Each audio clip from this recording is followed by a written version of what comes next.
কিন্তু জুলাইয়ের গুরুত্বপূর্ণ অংশীজন হিসেবে এবং জুলাইয়ের নেতৃত্বের মধ্য থেকে জুলাইয়ের আকাঙ্ক্ষাকে ধারণ করে আপ বাংলাদেশ গঠিত হয়েছে বিধায় আপ বাংলাদেশ শুরু থেকেই জাতীয় ঐক্যমত্য কমিশনের কার্যক্রম এবং এর সংস্কার প্রস্তাবসমূহের প্রতি সজাগ দৃষ্টি রেখে এসেছে। এরই অংশ হিসেবে ঐক্যমত্য কমিশনে আলোচিত বিভিন্ন সংস্কার প্রস্তাবের ব্যাপারে আপ বাংলাদেশ সংবাদ সম্মেলন, সভা, সেমিনার ও বক্তৃতা বিবৃতির মাধ্যমে বিভিন্ন সময়ে তার অবস্থান স্পষ্ট করেছে।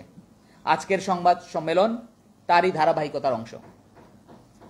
জুলাই ছিল জনতার আকাঙ্ক্ষার প্রতিফলন, কিন্তু এই কথা আজ আমরা বলতে বাধ্য হচ্ছি যে জাতীয় ঐক্যমত্য কমিশন সংস্কার প্রস্তাব নিয়ে শুধুমাত্র রাজনৈতিক দলগুলোর সাথে আলাপ আলোচনার আয়োজন করে জুলাই সনদকে দলসমূহের বার্গেন টুলস তথা দর কষাকষির উপলক্ষে পরিণত করেছে। এখন সময় এসেছে জুলাইকে আবার জনতার কাছে ফিরিয়ে দেওয়ার। জুলাই জাতীয় সনদে প্রস্তাবিত সংস্কার সমূহের বিষয়ে গণভোটের আয়োজন তারই প্রক্রিয়া বলে আমরা বিশ্বাস করি।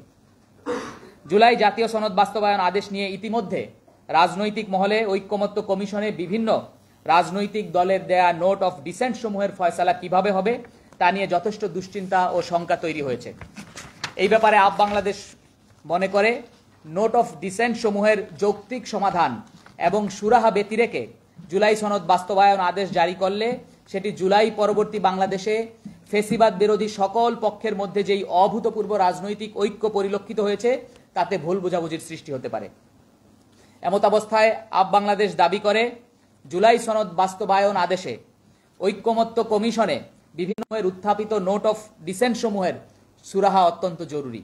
তা না হলে এই দীর্ঘ সময়ে রাজনৈতিক দলসমূহ এই সুদীর্ঘ সময় ধরে আলাপ আলোচনার মাধ্যমে প্রতিটি সংস্কার প্রস্তাবের পক্ষে বিপক্ষে যেই সুচিন্তিত মতামত দিয়েছে তার প্রতি যথাযথ শ্রদ্ধা প্রদর্শন করা হয় না।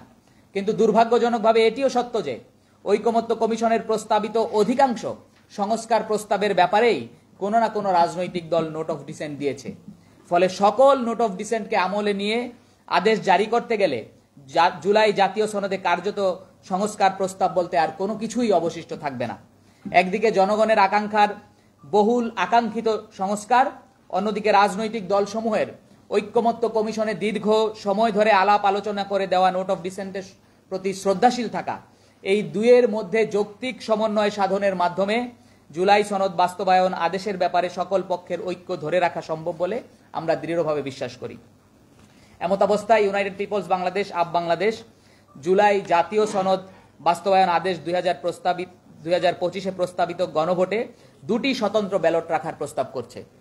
জুলাই আপনারা জানেন যে জুলাই জাতীয় সনদ সংবিধান সংস্কার যে আদেশ, সেখানে শুধুমাত্র একটি ব্যালট রাখার, একটি প্রশ্ন রাখার সিদ্ধান্ত তারা গ্রহণ করেছেন।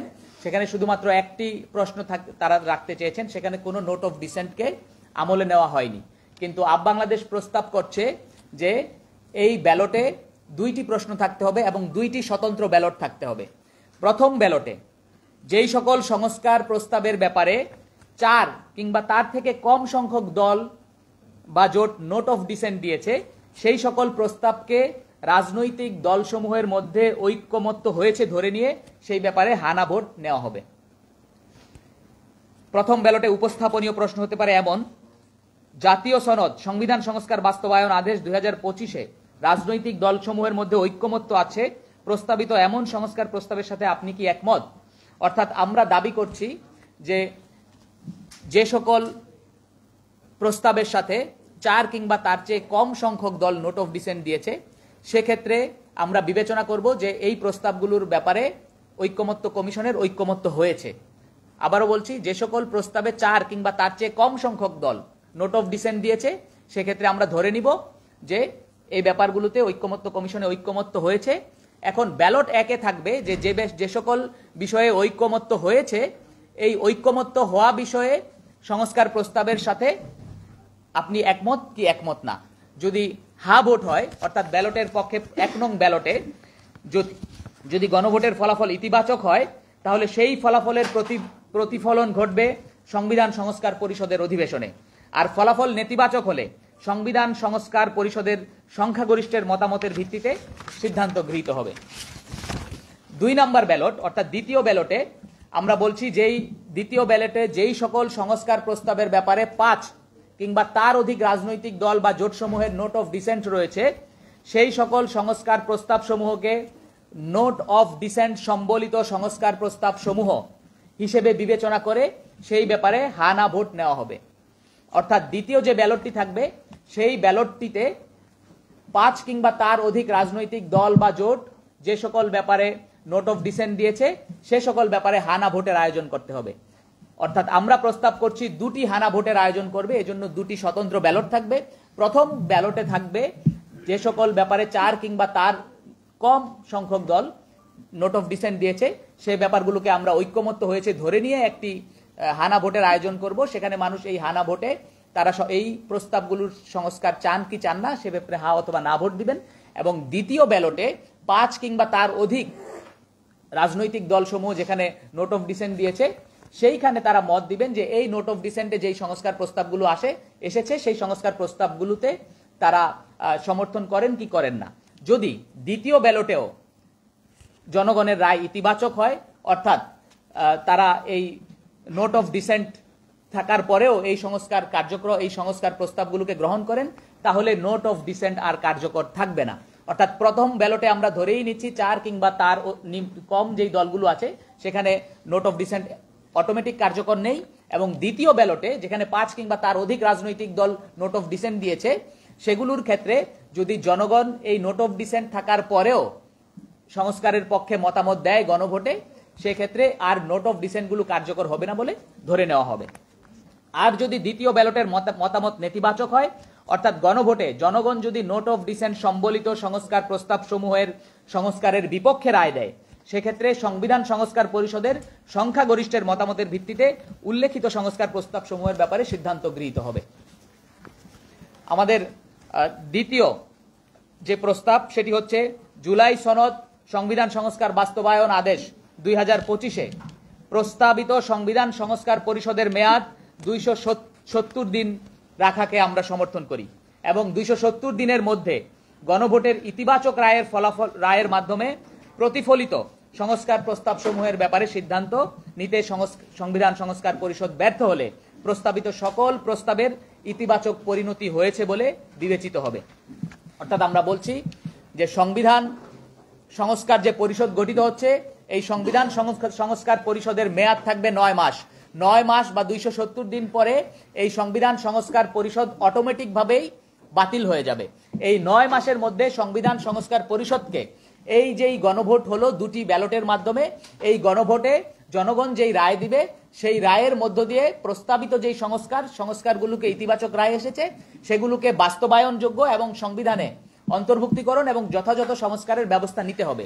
যদি 9 মাস কিংবা 270 দিনের মধ্যে সংবিধান সংস্কার পরিষদ এই কাজ করতে ব্যর্থ হয়, তাহলে গণভোটের ফলাফলের ভিত্তিতে যেই সংস্কার প্রস্তাবগুলো গণভোটে যেই সংস্কার প্রস্তাবগুলোর ব্যাপারে ইতিবাচক রায় এসেছে তা অটোমেটিকভাবে স্বয়ংক্রিয়ভাবেই কার্যকর বলে বা রায় ইতিবাচক বলে বিবেচিত হবে। তৃতীয়ত, আপ বাংলাদেশ প্রস্তাব করে জুলাই জাতীয় সনদ সংবিধান সংস্কার বাস্তবায়ন আদেশ 2025-এ প্রস্তাবিত গণভোট আগামী জাতীয় সংসদ নির্বাচন অনুষ্ঠানের দিন আয়োজন করতে হবে। তবে নির্বাচন কমিশন যথাযথ প্রস্তুতি সাপেক্ষে জাতীয় নির্বাচনের পূর্বে গণভোট আয়োজন করা সম্ভব বলে যদি তারা মনে করেন তাহলে সেটি আগেও করা যেতে পারে। তবে কোনোভাবেই আগামী ফেব্রুয়ারিতে অনুষ্ঠিতব্য যে জাতীয় নির্বাচনের সময়সূচি দেওয়া হয়েছে সেই সময়সূচি যেন বাধাগ্রস্ত না হয় সেদিকে লক্ষ্য রেখেই নির্বাচন কমিশন এই সিদ্ধান্ত নেবে। অর্থাৎ আমাদের পজিশন হচ্ছে, আমরা দাবি করছি যে গণভোট হবে এবং যেই গণভোটের 2টি স্বতন্ত্র ব্যালট থাকবে, এই গণভোটটি আগামী জাতীয় সংসদ নির্বাচন অনুষ্ঠানের দিনই গণভোটও অনুষ্ঠিত হবে। অর্থাৎ গণভোটের দিন ওই একই দিনে গণভোট হবে এবং জাতীয় সংসদ নির্বাচন হবে। তবে নির্বাচন কমিশন যদি মনে করে ফেব্রুয়ারিতে অনুষ্ঠিতব্য জাতীয় সংসদ নির্বাচনকে বাধাগ্রস্ত না করে এবং সেটার টাইম শিডিউল পেছানো লাগবে না, এমন যৌক্তিক সময়ের মধ্যে তারা এর আগে গণভোট নিতে পারবে, সেক্ষেত্রে নির্বাচন কমিশন এর আগে গণভোট নিতে পারবে। কিন্তু কোনোভাবেই ফেব্রুয়ারির নির্বাচনকে বাধাগ্রস্ত করা যাবে না এবং ফেব্রুয়ারির নির্বাচনকে বাধাগ্রস্ত হওয়ার আশঙ্কা থাকলে গণভোট অবশ্যই জাতীয় নির্বাচন অনুষ্ঠানের দিনেই করতে হবে। আপ বাংলাদেশ বিশ্বাস করে দেশের সকল রাজনৈতিক দল, স্টেক হোল্ডার, জুলাইয়ের অংশীজন এবং রাষ্ট্রীয় কাঠামোতে থাকা সকল ব্যক্তিবর্গ এই ব্যাপারে দায়িত্বশীল আচরণ করবেন এবং জুলাইয়ে গণমানুষের যে আকাঙ্ক্ষার প্রতিফলন ঘটেছে তার প্রতি পূর্ণ শ্রদ্ধা পোষণ করে নিজেদের রাজনৈতিক দলীয় সিদ্ধান্তসমূহ গ্রহণ করবেন। জুলাই সনদকে কোনো ধরনের বার্গেইন টুলস কিংবা রাজনৈতিক দর কষাকষির উপলক্ষ না বানিয়ে বরঞ্চ United people's Bangladesh, peoples will বা জনগণের আকাঙ্ক্ষার প্রতিফলনের দলিল হিসেবে যেন জুলাই সনদ গ্রহণে সকলে উদ্যোগী হন সে ব্যাপারে প্রত্যাশা করে। পাশাপাশি আমরা আগামী ফেব্রুয়ারি মাসে অনুষ্ঠিতব্য যে জাতীয় সংসদ নির্বাচন, সে নির্বাচনের ব্যাপারে যেন কোনো ধরনের ধোঁয়াশা সৃষ্টি না হয় এবং নির্বাচন বানচালের কোনো ষড়যন্ত্র যেন কেউ না করতে পারে সে ব্যাপারে দেশবাসীকে সজাগ দৃষ্টি রাখার আহ্বান জানাই। আজকের এই জরুরি সংবাদ সম্মেলনে আপনারা উপস্থিত হয়েছেন এই জন্য দেশের সকল প্রিন্ট, ইলেকট্রনিক এবং মাল্টিমিডিয়ার সাংবাদিক বন্ধুদেরকে আমরা ধন্যবাদ জানাই এবং আমরা জুলাই জাতীয় সনদ সংবিধান সংস্কার বাস্তবায়ন আদেশের ব্যাপারে 3টি অবস্থান ব্যক্ত করলাম। প্রথম অবস্থান হচ্ছে আমরা চাই যে গণভোটের মধ্য দিয়েই এই জনগণের রায়ের প্রতিফলন ঘটবে, তবে গণভোটে আমরা বলেছি 2টি ব্যালট থাকতে হবে, অর্থাৎ জুলাই জাতীয় সনদ বাস্তবায়ন আদেশ থেকে 2025-এ ঐক্যমত্য কমিশন যে সাজেশন করেছে যে শুধুমাত্র একটি প্রশ্ন থাকবে এবং একটি ব্যালট থাকবে, আমরা তার বিপরীতে 2টি প্রশ্ন এবং 2টি ব্যালটের প্রস্তাব করছি। একটি ব্যালট থাকবে 4 কিংবা তার চেয়ে কম সংখ্যক দল যে সকল প্রস্তাব সমূহে নোট অফ ডিসেন্ট দিয়েছে সেই প্রস্তাব সমূহকে ঐক্যমত্য হয়েছে ধরে নিয়ে একটি ব্যালট থাকবে এবং সে ব্যাপারে হানা ভোটের আয়োজন করা হবে যে এই ব্যাপারে জনগণের রায় কি। এবং দ্বিতীয় ব্যালটটি থাকবে 5 কিংবা তার অধিক নোট অফ ডিসেন্ট আছে, দলের নোট অফ ডিসেন্ট আছে এমন প্রস্তাবগুলোর ব্যাপারে জনগণের রায় কি। যদি সেই জনগণের রায় এই ক্ষেত্রেও ব্যালট 2 এর ক্ষেত্রেও জনগণের রায় পজিটিভ হয় তাহলে নোট অফ ডিসেন্ট আর কার্যকর থাকবে না। এটি হচ্ছে আমাদের প্রথম প্রস্তাব। আমাদের দ্বিতীয় প্রস্তাব হচ্ছে সংবিধান সংস্কার পরিষদ যেটি গঠিত হবে এটির মেয়াদ থাকতে হবে 9 মাস এবং 9 মাসের মধ্যেই সংবিধান সংস্কার পরিষদ এই গণভোটের রায়ের মধ্য দিয়ে যেই প্রতিফলন ঘটেছে সংস্কারের ব্যাপারে এই সংস্কারগুলো বাস্তবায়ন করতে হবে, সংস্কার এবং সংবিধানে সংযুক্ত করতে হবে যথাযথভাবে।